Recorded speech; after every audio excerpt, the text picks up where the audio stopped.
Selama puluhan tahun, orang-orang di sana hidup berdampingan dengan suara deru mesin, kendaraan, dan segala aktivitas pertambangan. Ya, mereka adalah pemilik hak sulung yang tinggal di kampung Singa, Wabanti, dan Aronok, atau yang lebih dikenal dengan Singwarop.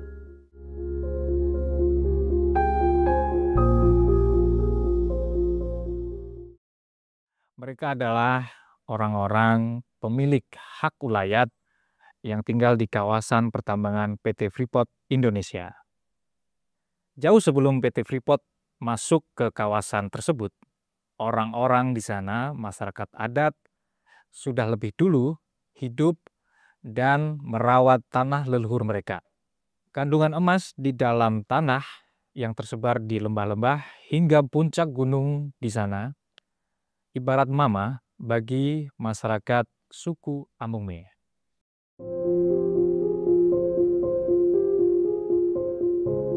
Sebelum gunung-gunung itu dikeruk, sebelum biji-biji emas itu diolah, masyarakat adat suku Amungme berburu binatang dan menggantungkan hidup mereka di lembah-lembah yang kini disebut Esbek dan Gresbek tersebut.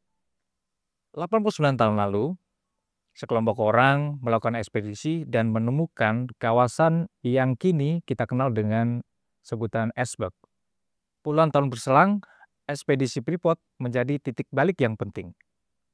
Ya, ekspedisi tersebut menemukan kembali Esbek yang dulu ditemukan oleh Dosi dan kawan-kawan.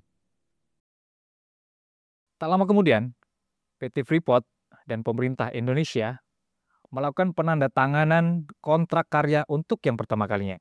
Kontrak karya ini terjadi atau dilakukan berdasarkan Undang-Undang Penanaman Modal Asing. Kontrak karya ini berlaku untuk 30 tahun lamanya. Kemudian, di tahun 1972, PT Freeport mulai mengolah konsentrat dan mulai mengapalkan hasil-hasil penambangan yang ada di kawasan Esbek. Nah, setelah Esbek, Gresbek kemudian ditemukan. Blok ini menjadi deposit atau cadangan tembaga dan emas terbesar di dunia. Selanjutnya, pemerintah Indonesia dan PT Freeport Indonesia melakukan penandatanganan kontrak karya yang kedua. Jadi, kontrak karya kedua ini merupakan pembaharuan dari kontrak karya pertama. Kontrak karya kedua sama halnya dengan kontrak karya pertama, yakni berlaku selama 30 tahun. Dan ada ketentuan PT Freeport Indonesia berhak memperpanjang selama 2 kali 10 tahun. Setelah puluhan tahun, tepatnya di tahun 2018, arah mulai berubah. PT Freeport tidak lagi menggunakan kontrak karya sebagai acuan kegiatan pertambangan mereka, tapi mereka menggunakan izin usaha pertambangan khusus. IUPK ini membuka jalan bagi pemerintah Indonesia untuk melakukan divestasi saham. Dan di tahun itu disepakati divestasi saham atas PT Freeport Indonesia yakni sebesar 51,23%, di mana Indonesia menjadi pemegang saham mayoritas untuk Freeport Indonesia. Namun, perubahan divestasi saham belum sepenuhnya dibarengi dengan pemenuhan hak-hak masyarakat adat. Masyarakat adat di sana masih hidup dalam kompleksitas pertambangan yang rumit. Ada beberapa persoalan yang berkelindan antara masyarakat adat dan PT Freeport Indonesia.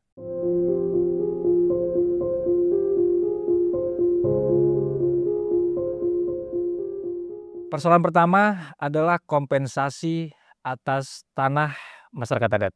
Masyarakat adat di kawasan atau di kampung-kampung Singwarop menuntut keadilan untuk mendapatkan kompensasi tersebut. Perjuangan mereka dimulai sejak tahun 2016. Yang dilakukan masyarakat adat itu bukan tanpa alasan.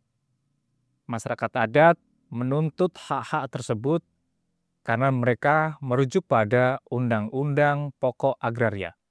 Mereka juga punya dasar, yaitu hasil identifikasi yang pernah dilakukan oleh Universitas Cendrawasih dan Lembaga Masyarakat Suku Adat Amungme. Dalam aturan-aturan tersebut, masyarakat adat secara hukum mereka punya hak untuk menuntut keadilan atau menuntut kompensasi atas tanah ulayat yang mereka kuasai secara turun-temurun. Bagi mereka, kenyataan bahwa tanah itu masih ada, itu sesuai dengan hasil identifikasi yang dilakukan oleh Universitas Cendrawasih.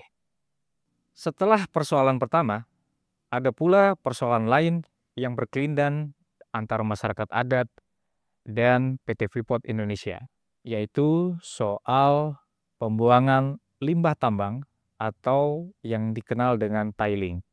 Jadi, setiap harinya ribuan ton pasir sisa tambang atau yang dikenal dengan sirsat itu dibuang ke Sungai Azekwa. Sungai itu tentu telah direkayasa dengan menggunakan sistem yang disebut dengan modada. Namun, sistem itu tidak sempurna. Pada tahun 2017, Badan Pemeriksa Keuangan menemukan kebocoran pada sistem tersebut. Dari kebocoran tersebut, tidak hanya mencemari air, tapi juga merayap ke pemukiman hingga menyusup ke ladang-ladang sagu milik masyarakat. Dan Anda tahu berapa kerugian yang disebabkan oleh kebocoran modada atau sisa pembuangan limbah tambang tersebut? Ya, jumlahnya sebesar 185 triliun. Persoalan tiling ini beririsan dengan masalah lain. Salah satunya terkait dengan pembaruan izin AMDAL. Kita tahu bersama bahwa Undang-Undang Cipta Kerja secara tegas mengatur bahwa masyarakat, apalagi masyarakat terdampak, itu wajib dilibatkan untuk terlibat dalam pembaruan atau pengurusan izin AMDAL. Dan pada prakteknya, masyarakat di sana, terutama masyarakat yang terdampak, sama sekali tidak dilibatkan secara bermakna oleh PT Freeport Indonesia. Alasan itulah yang membuat masyarakat setempat menolak untuk menyusun atau terlibat dalam penyusunan dokumen AMDAL yang baru. Lalu persoalan lainnya, kita tahu bahwa tahun 2018 ada divestasi saham yang dilakukan pemerintah Indonesia dan PT Freeport Indonesia. Dari separuh saham tersebut, 10% alokasi saham tersebut diperuntukkan untuk pemerintah daerah Papua. Sayangnya, jatah saham tersebut ternyata tidak secara langsung diberikan kepada masyarakat adat.